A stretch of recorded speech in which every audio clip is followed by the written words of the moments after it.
nuestro programa de debate político Tesis y Antítesis. Estamos ya con los asambleístas Virgilio Hernández y Luis Fernando Torres. Con ellos esta semana vamos a profundizar en torno al contenido del proyecto de ley orgánica de remisión de intereses, multas y recargos tributarios que llegó a la Asamblea Nacional desde el Ejecutivo con el carácter de urgente en materia económica. Yo soy Belkis Sánchez y en los próximos 30 minutos estaré moderando este diálogo. Recuerden que llegamos a ustedes gracias a la señal de la radio de la Asamblea Nacional y de Televisión Legislativa del Ecuador por los canales 42 en Quito, 22 en Guayaquil y 27 en la ciudad de Cuenca. Nos pueden seguir también por la web a través de envivo.asambleanacional.gov.es. Agradecemos por la reproducción de Tesis y Antítesis a la red de canales comunitarios regionales del Ecuador asociados se crea y al portal de noticias ecuadorenvivo.com. Aquí iniciamos. De acuerdo con estimaciones del Servicio de Rentas Internas, más de 1 millón de contribuyentes podrán beneficiarse con esta propuesta y el resultado de esta ley beneficiará al Estado con alrededor de 500 millones de dólares. Informe para primer debate del proyecto de ley orgánica de remisión de intereses, multas y recargos tributarios, enviado con el carácter de urgente en materia económica, fue aprobado el pasado 9 de abril por la Comisión de Régimen Económico y Tributario. Este proyecto plantea la condonación del 100% de los intereses de mora, multas y recargos si el contribuyente paga la totalidad del capital de la deuda dentro de los 60 días hábiles siguientes a la fecha de la publicación de la ley en el registro oficial y la remisión del 50% hasta los 90 días posteriores. Se prevé que la normativa beneficia a 1.900.000 personas. De acuerdo con datos del Servicio de Rentas Internas, al menos 209.000 personas que tienen deudas con esta institución se encuentran en proceso de litigio por un total de 6.000 millones de dólares. Algunos casos se hallan en proceso legal desde hace más de 6 años. Según estimaciones del SRI, el resultado de esta ley representaría 500 millones de dólares de ingresos al fisco en un año de dificultades económicas. Además, en el caso de litigios presentes y potenciales, se disminuirían los costos de contratación de profesionales para el patrocinio de juicios. Permitiría la disminución del costo financiero que representan los intereses por mora y multas tributarias y finalmente mejora la calificación de riesgo que le dan las entidades financieras al contribuyente. Y bien, iniciamos este debate con usted, asambleísta Torres. Perdonan las multas a 190.000 contribuyentes y a cambio estos deberán pagar su deuda original, en este caso al Servicio de Rentas Internas. ¿Una manera alternativa de recuperar los recursos? En el fondo, el proyecto tiene una razón fiscal. Se quiere recuperar, como ha dicho la propia directora del Servicio de Rentas Internas, cerca de 500 millones de dólares. Y tiene sentido que traten de recuperar esa cantidad mediante una ley como la que ha sido presentada en la Asamblea, debido a que la caja fiscal se encuentra en serios problemas, no solamente por la caída del precio del barril de petróleo, sino fundamentalmente porque el gasto ha crecido exponencialmente y siendo un problema fiscal más que un problema externo el que está viviendo en el país, el presupuesto general del Estado está sediento de recursos económicos. Es curioso que junto a este proyecto de remisión de deudas tributarias que busca darle al fisco cerca de 500 millones de dólares, también se encuentre tramitándose en la Asamblea un proyecto reformatorio del Código de Trabajo y de la Ley de la Seguridad Social para que el Estado no aporte con el 40% que ha venido aportando para sostener las pensiones jubilares y desconozca además una deuda del orden de los 1.700 millones de dólares por concepto de prestaciones de salud a jubilados, deuda que consta en los estados financieros del Instituto Ecuatoriano de Seguridad Social. Si uno suma las cifras, tenemos que en cuanto a las obligaciones con el IES, prácticamente el Estado no pagaría cerca de 2.800 millones de dólares y recuperaría, en cambio con esta ley, cerca de 500 millones de dólares. Gracias, asambleísta Torres. Asambleísta Hernández, una caja fiscal con serios problemas ha manifestado el asambleísta Torres. ¿Qué decir sobre esto y qué se condona y quiénes son los beneficiarios? Porque es un tema que vale clarificarlo. A ver, creo que Efectivamente, es importante decir, y el presidente lo ha reconocido, es un año en el que hay dificultades económicas por factores que no tienen que ver con el manejo económico en el país. O sea, es un hecho objetivo la baja de los precios del petróleo, es un hecho objetivo la revalorización del dólar, es un hecho objetivo la devaluación que han tenido países vecinos. Son hechos objetivos, es un hecho objetivo que las economías de los países europeos y norteamericanos no han crecido en las expectativas que tenían. Incluso China, que su crecimiento está en torno al 7%, no ha crecido como creía. Es un hecho también que el mercado ruso se ha debilitado.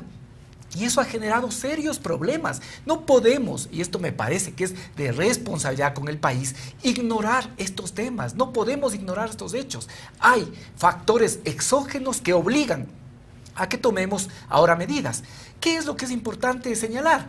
Que en primer lugar, a pesar de estas dificultades, no dejamos de invertir en lo que es fundamental para el ser humano, en salud, educación, todo lo que permita la inclusión social. Segundo, se está tomando las medidas que menos afecten a la población ecuatoriana. Esto es importante también reiterar. Las salvaguardias, ahora ya paulatinamente, luego de la especulación, sobre todo mediática que existió, sobre todo mediática, ya la gente empieza a mirar y ver que efectivamente los productos de consumo masivo y nacional no han subido. Y lo mismo, esto lo que se busca es obtener recursos, obviamente que alivien la situación sin afectar a la mayor parte del pueblo ecuatoriano. Ya sobre el tema ahí tendremos la oportunidad de hablar, pero también las cosas no son como se están señalando. Gracias, asambleísta Hernández. Me queda pendiente sus respuestas sobre las interrogantes planteadas. Asambleísta Torres, de un pacto fiscal y social ha señalado la directora del Servicio de Rentas Internas a esta ley. Bueno, simplemente a modo de referencia, los efectos de la reforma a la Ley de la Seguridad Social y al Código del Trabajo, a mi modo de ver, serán negativos sobre el Instituto Ecuatoriano de Seguridad Social, sobre los jubilados. En cambio, los efectos de la Ley de Remisión de Deudas Tributarias son, en definitiva, positivos, a tal punto que la ley que comentamos en este programa ha recibido un aplauso generalizado. Inclusive yo, a través de mi cuenta de Twitter, el mismo día en que recibí el proyecto desde la Secretaría de la Asamblea, indiqué que me parecía positivo en las actuales circunstancias. Este es un proyecto, un instrumento, un camino bastante idóneo dentro de los problemas fiscales que está viviendo el país. No así las otras leyes, y habrá oportunidad de discutir en extenso cuáles son los efectos, por ejemplo, de que el Estado ecuatoriano deje de aportar el 40% para el fondo de pensiones. Alguien me decía que el 2014 el fondo de pensiones, con los recursos entregados por los afiliados, permitió que el IES consiguiera 2.500 millones de dólares. El IES, por su parte, pagó a los jubilados del 2014 2.700 millones de dólares. Ya tuvo el IES, sin contar con el aporte del 40% y sin contar con las inversiones que generan los recursos del IES, un déficit de liquidez el 2014 en ese rubro de cerca de 200 millones de dólares. Por ello es que cuando el presidente del IES dice no pasa nada, sí pasa, señor. Y existen documentos. Pero esta ley que hoy comentamos es una ley bastante positiva. Gracias, asambleísta Torres. Sobre el otro tema, sin duda, será un aspecto motivo de discusión en un siguiente programa. Asambleísta Hernández, ahora sí centrémonos en el tema que nos aboca el día de hoy. Sí, pero no hay cómo dejar de comentar. Voy a contestar su pregunta que quedó pendiente, pero no hay cómo dejar de contestar o decir alguna reacción respecto a lo que señala Luis Fernando, porque veo que hay una confusión, a veces se confunde cuando se habla del tema IES. Yo creo que hay que decir 2 o 3 cosas también para puntualizar, más allá de que es un tema que se tiene que seguir debatiendo, no solo en la Asamblea, sino en el país. Primero, el gobierno ahora está al día en lo que significa el pago del 40%, tal como determina, del 40% para las pensiones jubilares, tal cual determina la ley, está al día. Y lo que es paradójico es que quienes tenían efectivamente retrasos, quienes no pagaban, ahora sean los defensores del IES. Este gobierno le tocó asumir la deuda de años pasados precisamente porque no se cumplía con el 40% de las pensiones jubilares. Ahora, quienes incumplían son los que dicen que se está buscando desfinanciar al IES, cuando lo que hizo este gobierno es precisamente cumplir al día con lo que se señala la ley. Segundo, todo lo que son préstamos que ha realizado, que sea el IES al gobierno, eso también se está pagando y está presupuestado en el presupuesto del 2015 que se aprobó en esta asamblea, y eso no sufre alteraciones, de tal manera que son esos rendimientos lo que también le permite cumplir a la seguridad social con las obligaciones que la ley le determina. ¿Qué es lo que se discute? Ahí hay un tema, que es una discusión desde hace muchos años, porque nunca se calculó efectivamente cuánto cuesta la atención de salud a los jubilados. Ese es el tema de discusión. Para solo concluir con la respuesta a su pregunta, esta es básicamente una ley que lo que busca es establecer la remisión de los intereses por mora, multas y recargos de 21 impuestos. Por eso es que es una ley que puede tener aproximadamente 1.900.000 beneficiarios, 1.900.000. Son 21 impuestos, entre los más importantes: renta, impuesto a los consumos especiales, IVA, circulación de capitales, impuesto a la salida de divisas, entre otros. En total, 21 son los impuestos que se estarían en este proyecto tratando. Gracias, asambleísta Hernández, asambleísta Torres. Amigos, es tiempo de hacer una primera pausa aquí en Tesis y Antítesis. Esta semana hablamos sobre el alcance del proyecto de ley orgánica de remisión de intereses, multas y recargos tributarios que llegó desde el Ejecutivo a la Asamblea Nacional con el carácter de urgente en materia económica. Enseguida regresamos, no se vayan.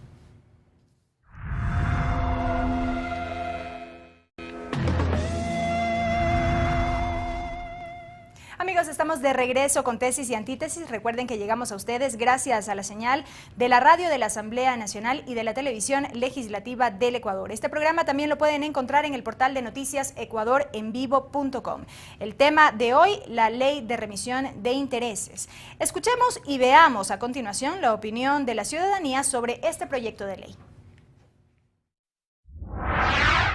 Bueno, yo pienso que todos los ciudadanos tenemos algo que ver con el SRI, entonces me parece que sí es un buen procedimiento del SRI no cobrar los intereses. Bueno, sí es una facilidad para que la gente pueda cumplir con sus obligaciones y a la vez el Estado se beneficie, me parece una buena medida. Y eso da lugar a que la gente pueda seguir en las actividades, y con esas actividades da lugar a empleo que alguna persona o dos o tres, y también a que esa actividad genere capitales que son susceptibles de imponer impuestos. Me parece una muy buena medida para que de esa manera el Estado tenga un ingreso cuando la baja del petróleo pues es fuerte, ¿no? No estoy de acuerdo, por cuanto el que adquirió cualquier compromiso tiene que cumplirlo. Todo el mundo tiene que derecho a pagar, así como nos cobran a los pobres, también tienen que pagar los grandes. No, o sea, yo creo que deberían cobrar a los grandes deudores primero. Sí, porque luego los que salen perjudicados somos los pequeños. Toda la gente tiene que tributar para que podamos tener mejores obras y podamos salir adelante, creo yo.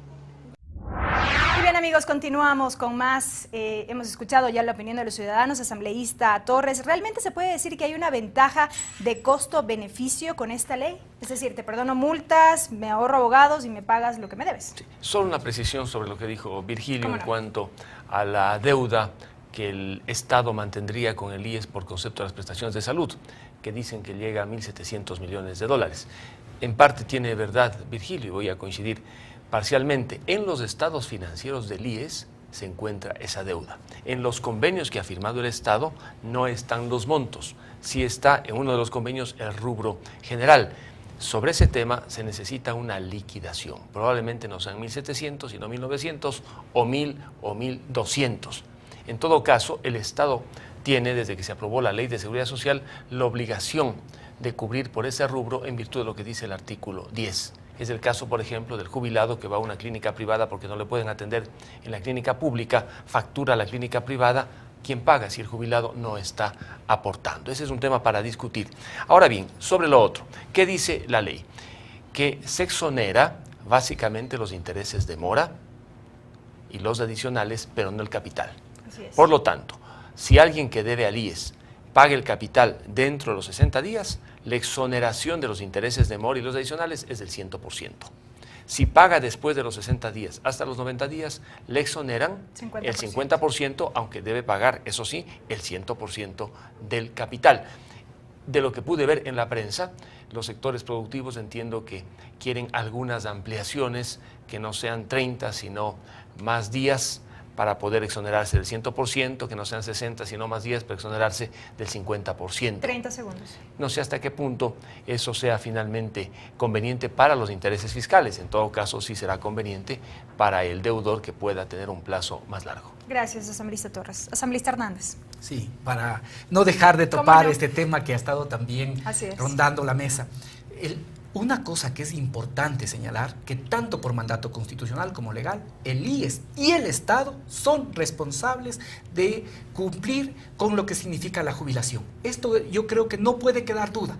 El IES y el Estado son responsables, así dice la Constitución, y también la ley y las reformas que se hagan más bien tienen que garantizar que se deba pagar a los jubilados, no solo ahora, sino también pensando en el futuro. Esto es importante, pensar no solo ahora, sino también en el futuro.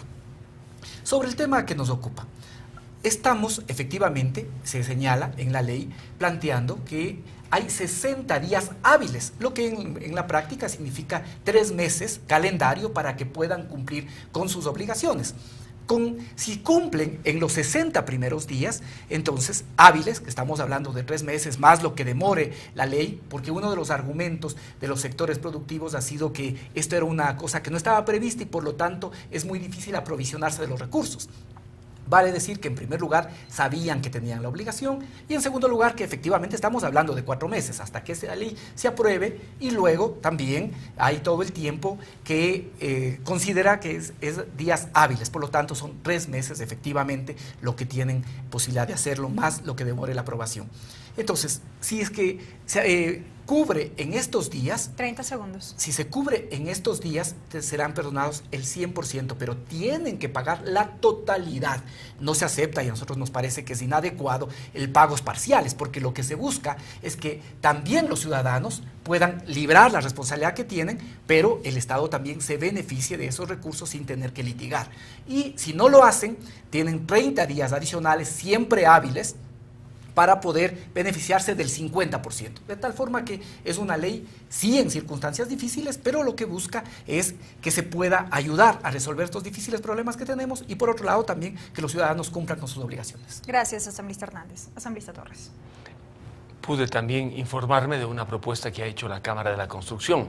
Dicen los constructores que tienen básicamente acreencias frente al Estado porque el Estado o las entidades públicas no están pagando a tiempo las planillas, que puedan utilizar esa creencia para pagar eventualmente las deudas tributarias. Me parece sumamente interesante, porque un contratista, cuando presenta la planilla y no le pagan a su debido tiempo, tiene esa creencia y la entidad pública que le contrató tiene la deuda.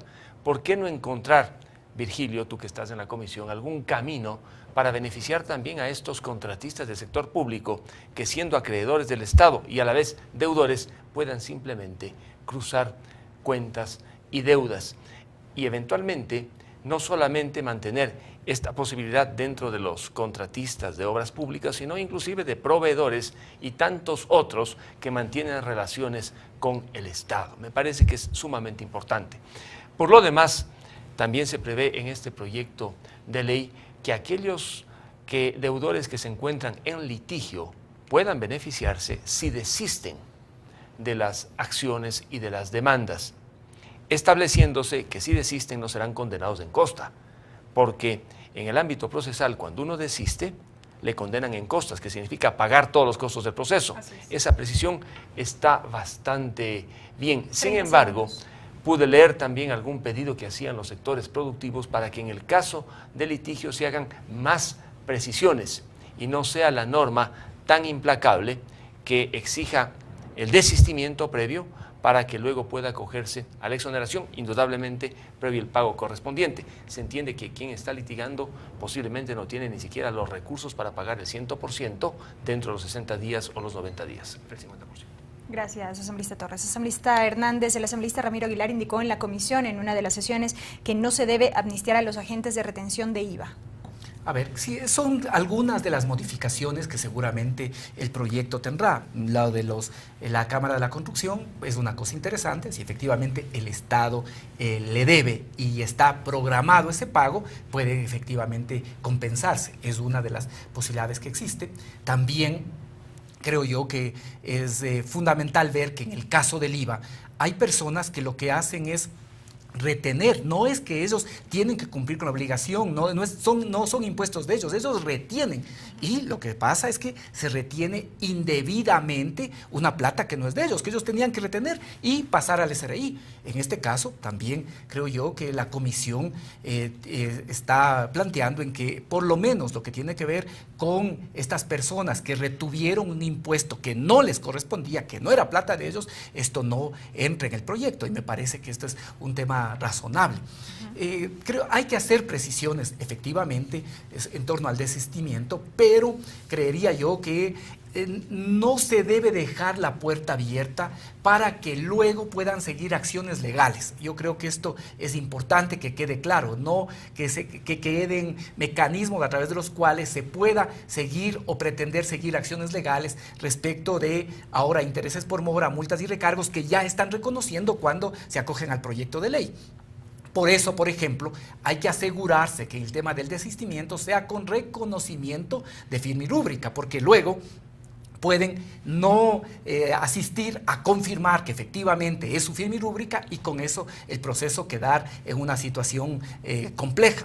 Me parece que hay que buscar, mirar cómo se recogen algunas observaciones, teniendo en cuenta siempre que esto lo que busca también es que podamos en estos meses poder tener recursos importantes, recursos que no estaban previstos, son efectivamente 1.200 millones, porque 734 ya estaban presupuestados, más 500 millones adicionales de este proyecto que en este momento son urgentes precisamente para no tener que tomar medidas que puedan afectar a la mayoría de la población ecuatoriana. Gracias, asambleísta Hernández. Amigos, nos vamos a una nueva pausa aquí en Tesis y Antítesis. Al volver ya estaremos con la recta final de este programa. Hablamos de la Ley de Remisión de Intereses. Volvemos.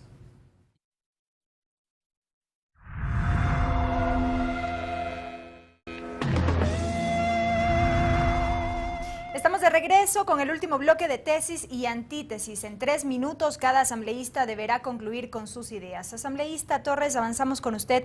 ¿Merecía la calidad económica urgente esta ley? Sí, por supuesto. Tenía todas las condiciones para que fuera calificada de esa manera por el presidente de la República, atendiendo, por supuesto, a la emergencia fiscal. El propio presidente ha reconocido que hay problemas fiscales, sería tapar con el sol con un dedo si uno dijera que fiscalmente el país está bien, no está bien. ¿Podría haber unanimidad en la aprobación del proyecto y en el Pleno? Sí, entiendo que habrá una coincidencia con algunos ajustes que, por supuesto, le beneficien al Estado, beneficien a los deudores, pero tampoco en exceso. Ahora bien, de las cifras que presentó la directora del Servicio de Rentas Internas, entiendo que existen alrededor de unos 200.000 litigios entre contribuyentes privados y el Servicio de Rentas Internas. Esos litigios tienen como monto en disputa aproximadamente 6.000 millones de dólares. En otras palabras, allí diría yo está el grueso de la recaudación. Si los litigantes, las partes procesales en estos conflictos judiciales tributarios se acogen a la ley, probablemente la recaudación del Estado podría superar inclusive los 500 millones de dólares. De allí que se debe mirar con lupa el texto relacionado con la aplicación de la remisión tributaria en el caso de litigios. Virgilio, claro que tiene razón, porque pueden haber unos cuantos avivatos que no desisten bien, se benefician y luego inician una acción por el pago no debido. Entiendo que en la ley se establece que si existe el desistimiento legal, ya no podrán en lo futuro iniciar una acción por el pago no debido. Ahora bien, para los televidentes, de lo que yo puedo observar, esta ley solamente apara a quienes tienen deudas con el Servicio de Rentas Internas. Si un ciudadano tiene una deuda tributaria con un municipio, no se beneficia de esta ley. Solamente para el Servicio de Rentas Internas. Un minuto. Aunque en el proyecto se habla también de deudas originadas en catastros.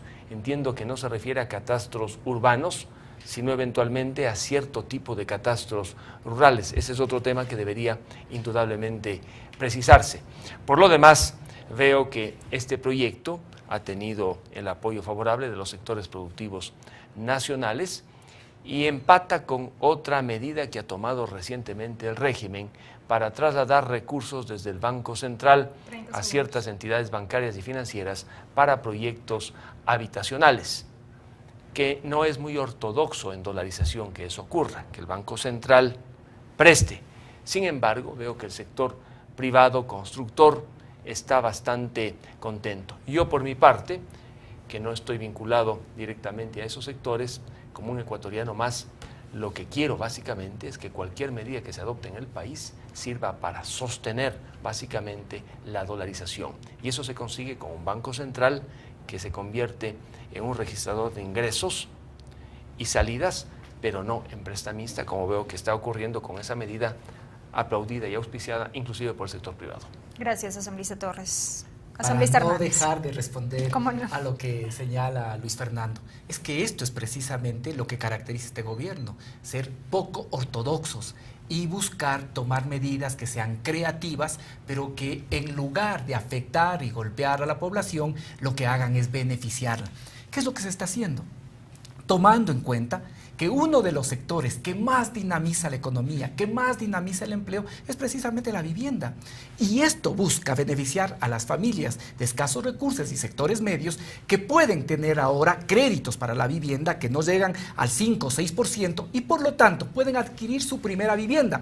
¿Para qué? Para que crezca el sector de la construcción, por lo tanto la gente se anime a comprar vivienda, se incentive la compra de vivienda, que además resuelve un problema fundamental, pero al mismo tiempo se genera movimiento en la economía, se genera fuentes de empleo, se genera trabajo. Esto es lo que hacemos, tener medidas que son poco ortodoxas y son absolutamente diferentes a las que tomaba el Fondo Monetario Internacional y las que se tomaban anteriormente, pero que en lugar de afectar a la población, la benefician. Sí, sobre esta ley efectivamente hay que hacer modificaciones y una de esas, a pedido de los municipios, en los recorridos que la comisión tuvo, varios de los municipios plantearon que para evitar contradicciones entre lo que dispone el COTAD y lo que dispone el Código Tributario, pueda efectivamente permitírseles que, amparados en esta ley, también los municipios puedan hacer remisión de los impuestos que son de su competencia, obviamente de forma facultativa. Si el municipio desea, si el municipio quiere al mismo tiempo evitarse de litigar, evitarse el costo de ese litigio, puede aplicar esta norma, aplicar los plazos de esta norma, para eso tendrá que emitir su propia ordenanza y de esa forma se cumpliría un doble objetivo. Por un lado se beneficiaría a quienes tienen este tipo de dificultades y por otro también el municipio podría recaudar más dinero de forma inmediata. Esto es de los elementos que se están discutiendo, que obviamente se enriquecerán en los debates y con seguridad también se incluirán, porque eso permite también que tenga un mayor número de beneficiarios, de tal forma que los municipios conservarán y tendrán que exigir el pago total, al igual que en este caso de los impuestos del SRI, el pago total, pero al mismo tiempo pueden permitir a través de la remisión que se haga ese pago, que disponer de esos recursos y beneficiar a un gran número de gente. Esto es de los elementos que también creo yo que hay que incluir en este proyecto de ley. Esta es básicamente la tónica que nosotros buscamos, desarrollar proyectos que permitan superar, enfrentar este momento de dificultad sin afectar a la mayoría de ecuatorianos y ecuatorianas. Gracias, asambleísta Hernández, asambleísta Torres, por sus criterios. Amigos, hemos hecho un acercamiento al proyecto de ley orgánica de remisión de intereses, multas y recargos tributarios que tramita al momento la Comisión de Régimen Económico de la Asamblea Nacional. Recuerden que aquí en Tesis y Antítesis, la síntesis les corresponde a ustedes. El video de este debate lo pueden encontrar en nuestro canal de YouTube y en la página de Facebook del programa Tesis y Antítesis. Agradecemos por la reproducción del programa a la red de canales comunitarios regionales del Ecuador, asociado se crea, y al portal de noticias ecuadorenvivo.com. Será hasta la próxima semana.